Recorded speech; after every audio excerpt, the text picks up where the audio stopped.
Baik, sebelum kegiatan pembelajaran dimulai, dipersilakan kepada Ainun untuk berdoa. Mari teman-teman, sebelum kita memulai mata kuliah kita pada pagi hari ini, kita sama-sama berdoa untuk keyakinan kita masing-masing. Berdoa dimulai. Berdoa selesai. Baik, terima kasih. Gimana kabarnya? Oke. Sebelum kita mulai kegiatan pembelajaran, Ibu absen terlebih dahulu ya. Aziza, Hadir Ibu. Parela, Hadir Ibu. baik. Hari ini kita akan mempelajari tentang hortikultura, teman-teman. Ada yang tahu hortikultura itu apa? Hortikultura itu merupakan cabang ilmu pertanian yang berurusan seperti tentang perkebunan. Apa saja?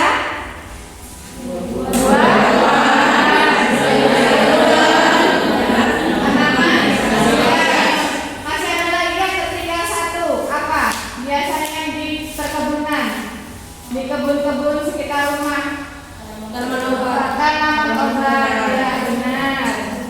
Bidang kerja hortikultura itu meliputi pembenihan. Selain pembenihan, pembibitan, ada kultur jaringan, produksi tanaman, hama dan penyakit.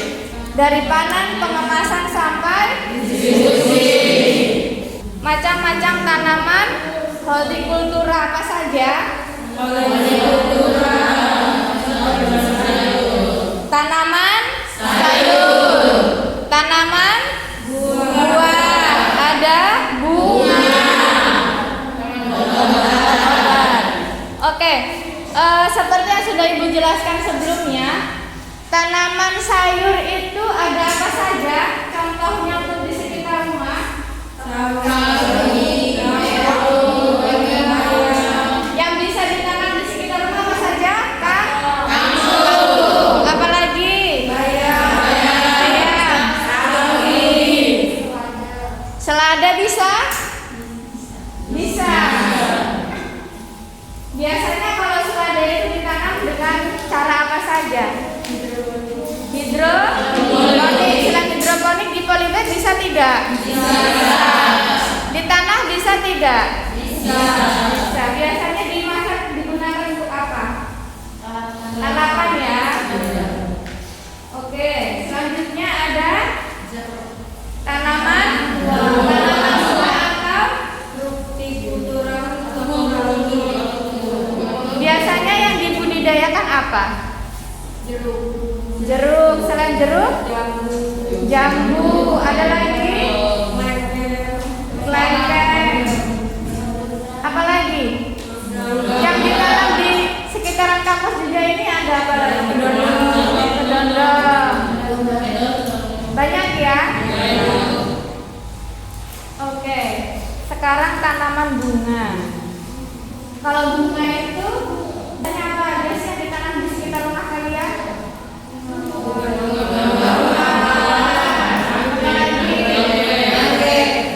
Anggrek. Yang biasanya dijual beli untuk akhir-akhir ini kan lagi hits bunga-bunga itu ya. Aglonema masuk tidak? Masuk. Masih banyak lagi ya. Oke. Tanaman obat apa saja biasanya di sekitar rumah kalian? Jahe, kunyit.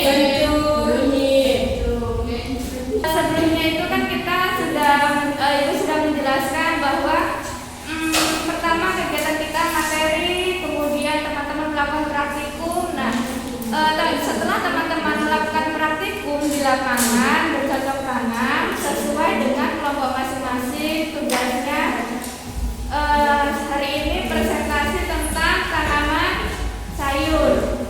Presentasi tanaman sayur itu hari ini ada tiga kelompok. Yang pertama kelompok satu tanaman sawi, kelompok dua tanaman kangkung, yang ketiga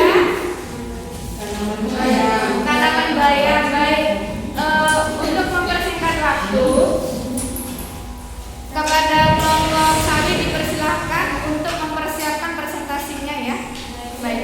Baik, teman-teman, presentasi pertama akan disampaikan oleh kelompok Aziza dan Parela, yaitu tentang tanaman sawi. Kepada kelompok 1 dipersilahkan.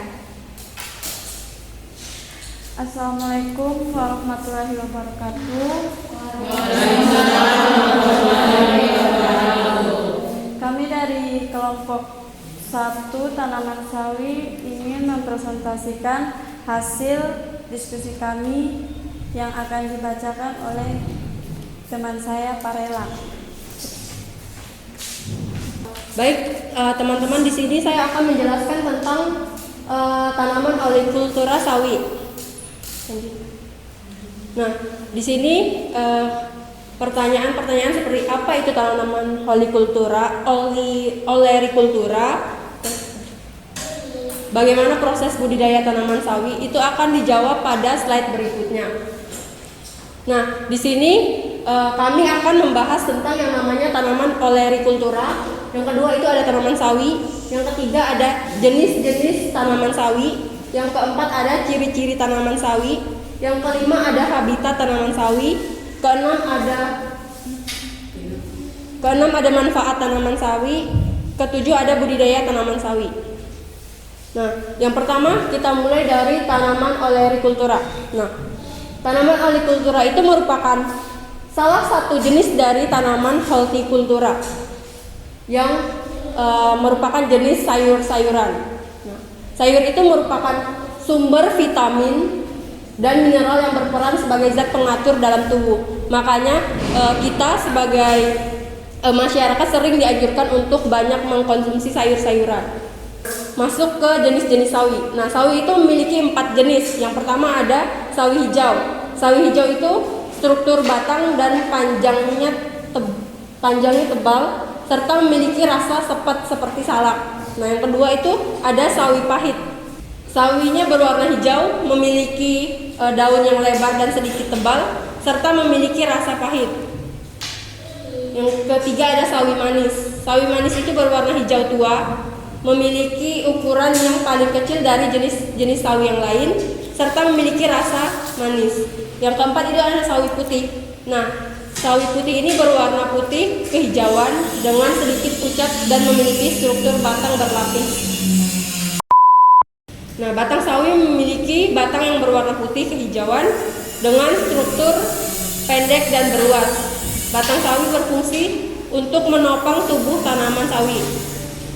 Yang ketiga ada daun, memiliki struktur melebar dan berujung menyirip. Daun sawi dimanfaatkan sebagai bahan dalam membuat sayuran dan atau makanan. Yang keempat itu ada biji. Nah, tanaman sawi itu adalah tanaman monokotil yang dimana bijinya itu berkeping satu. Nah, tanaman sawi ini memiliki biji sebagai alat perkembangbiakan generatif. Berikutnya ada habitat tanaman sawi. Nah, tanaman sawi ini dapat tumbuh di daerah tinggi maupun di dataran rendah. Nah, tanaman sawi juga tahan terhadap air hujan.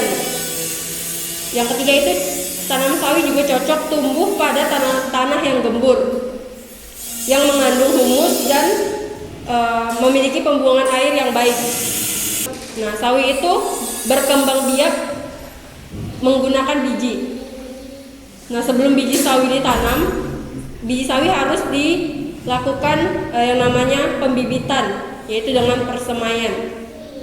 Nah, tanaman sawi itu sangat bergantung pada lingkungan seperti curah hujan, suhu, dan perawatan. Nah, berikutnya ada manfaat tanaman sawi.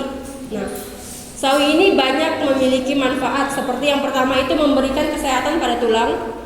Yang kedua membantu proses pembekuan darah saat terluka. Yang ketiga itu menurunkan kalori berlebih. Yang keempat itu meningkatkan fungsi hati. Yang kelima itu memiliki serat yang cukup tinggi. Yang keenam memenuhi kebutuhan vitamin K. Yang ketujuh itu mengembangkan kekebalan tubuh terhadap penyakit. Nah, berikutnya ada budidaya tanaman sawi. Nah, step pertama itu ada pembibitan, di mana pembibitan itu dilakukan kita menyiapkan, yang pertama itu menyiapkan alat dan bahan. Yang kedua itu memasukkan tanah ke dalam polybag. Yang ketiga itu kita harus yang namanya menaburkan benih agar dapat tersemai dengan baik. Yang keempat itu kita berikan pupuk agar benihnya cepat tumbuh. Nah, kemudian siram dengan air sampai permukaan tanah itu dibasahi oleh air. Nah, kemudian step kedua itu ada penanaman. Nah, di penanaman ini kita memindahkan dari hasil semaian ke polybag yang baru untuk penanaman seperti itu. Yang ketiga ada perawatan. Nah, perawatan ini kita lakukan untuk merawat sawi agar mendapatkan hasil yang baik. Nah, untuk perawatan itu kita harus menyiram tanaman sawi dengan larutan pupuk mutiara sebanyak seminggu itu 4 kali. Nah, jika kita menjumpai tanaman sawi yang mati, kita harus mengganti tanaman yang sudah mati itu dengan tanaman yang baru dari hasil semaian yang sudah kita semai sebelumnya. Nah, yang step keempat itu ada step panen, di mana kita panen itu berdasarkan umur sawi. Jika sawi sudah mencapai 25 atau sampai 30 hari, maka sudah dapat dipanen. Nah, berikut adalah beberapa dokumentasi yang sudah kami lakukan saat pembibitan. Nah, yang pertama itu ada penyiapan media tanam seperti yang sudah saya jelaskan tadi, di mana kita memasukkan tanah ke dalam polybag. Nah, tanahnya itu adalah tanah yang sudah dicampurkan dengan kotoran hewan atau pupuk organik. Nah, di gambar yang di sebelah kanannya itu ada penaburan bibit, di mana kita melakukan penaburan bibit secara merata agar tidak terjadi penumpukan seperti itu. Kami buka sesi pertanyaan yang pertama, dipersilakan.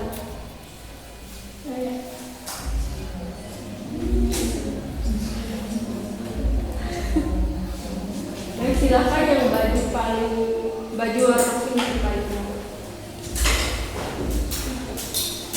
Terima kasih atas kesempatan yang diberikan. Perkenalkan, nama saya Veronica Kuakobun.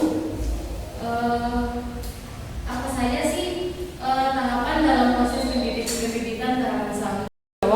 Nah, untuk proses pembibitan ini, yang pertama kali kita lakukan adalah menyiapkan media tanam. Nah, menyiapkan media tanam ini dalam artian kita memiliki tanah dan kita masukkan ke dalam polybag untuk menyiapkan media tanam tersebut. Nah, kemudian kita mulai menaburkan bibit untuk persemaian agar bibit-bibit yang sudah kita semaikan nanti dapat kita pindahkan ke polybag yang baru untuk proses penanaman seperti itu. Yang terakhir kita harus menaburkan pupuk serta menyiram tanaman agar dapat tumbuh dengan maksimal seperti itu. Apakah ada yang mau bertanya lagi? Ini saya mau bertanya, pupuk apa saja yang digunakan untuk tanaman? Nah, untuk pupuk yang digunakan untuk menanam tanaman sawi ini adalah yang pertama kita gunakan pupuk organik, yang kedua kita gunakan pupuk anorganik. Nah, untuk pupuk organik ini kita menggunakan kotoran hewan. Nah, untuk pupuk anorganiknya kita menggunakan pupuk yang namanya pupuk mutiara. Pupuk mutiara itu pupuk yang berwarna biru, bulat-bulat kecil warna biru. Itu adalah pupuk mutiara yang digunakan untuk tanaman sayur-sayuran.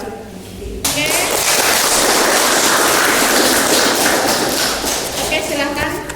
Terima kasih untuk kelompok 1. Selanjutnya untuk kelompok 2 dipersilahkan. Baik, selanjutnya kelompok 2 yang akan disampaikan oleh Ainun, Veronica, dan Nurlia, yaitu tentang tanaman kangkung. Kepada kelompok 2 dipersilahkan. Terima kasih Bu atas waktunya. Terima kasih atas kesempatan yang diberikan kepada kelompok kami. Perkenalkan, kami dari kelompok 2 yang membahas tentang tanaman kangkung yang beranggotakan saya sendiri Veronica Fuakobun dan Nurlia sama Ainun.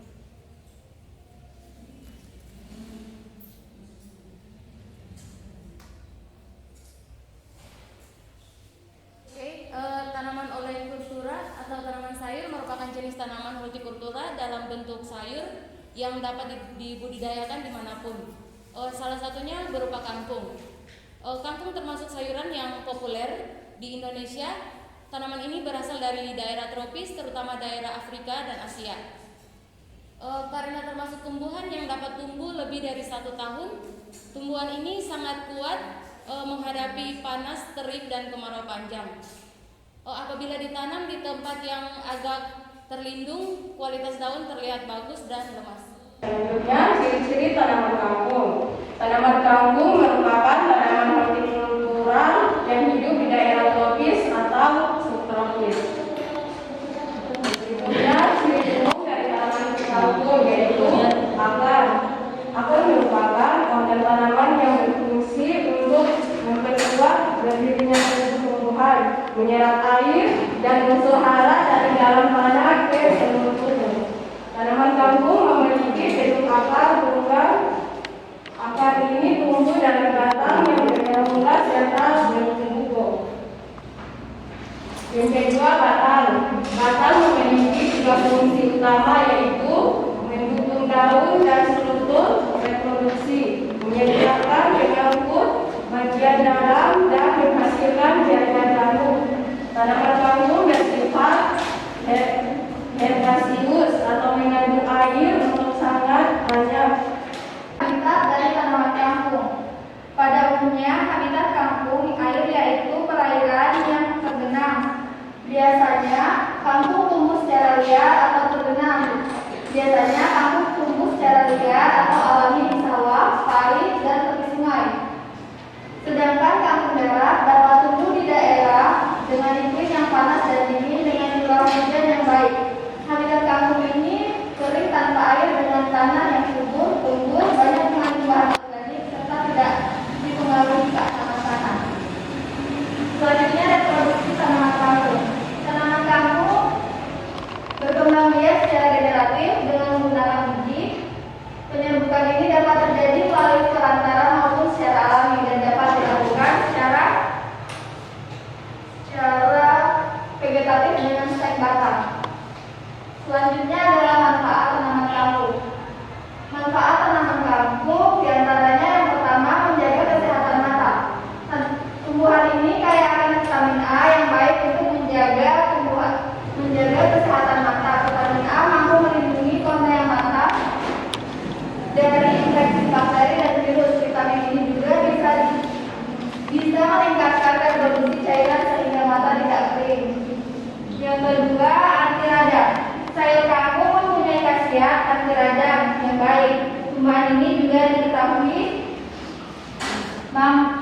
ampuh dalam peradangan yang disebabkan oleh infeksi dari Staphylococcus aureus dan Bacillus subtilis. Bakteri tersebut bisa menyebabkan penyakit mata, bintitan, serta keracunan makanan. Manfaat ketiga yaitu melawan kerusakan hati atau liver. Manfaat kangkung diketahui mujarab untuk melawan kerusakan organ hati. Menurut para ahli, karena tanaman ini bisa memicu produksi enzim yang akan membersihkan detergentasi hati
pada kelompok 3 itu kelompok bayang, kelompoknya Sinsi, Leni, dan Deborah.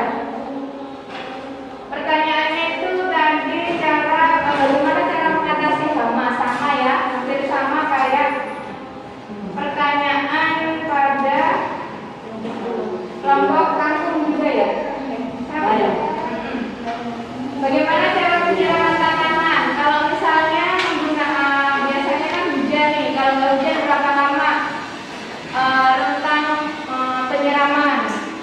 Itu biasanya di 4-5 hari. Kalau tidak hujan berarti menggunakan penyiraman ukuran air biasa dicampur dengan pupuk. Ya. Oke, selanjutnya pupuk apa saja yang digunakan pada tanaman bayam? Selain pupuk kandang apa saja? Pupuk mutiara digunakan tidak? Bisa. Iya, biasanya pupuk mutiara itu digunakan untuk tanaman sayuran ya, tapi tidak boleh berlebihan, harus sesuai dengan takarannya ya. Oke. Ada pertanyaan sebelum Ibu tutup? Cukup ya? Oke. Untuk kelompok selanjutnya yang belum presentasi besok itu minta tolong dipersiapkan makalah dan PowerPoint-nya. Sebelum presentasi harus 1 hari sebelumnya dikumpul ke Ibu dulu, nanti Ibu cek apakah memang sudah oke. Kalau sudah oke silakan presentasi. Bisa? Baik.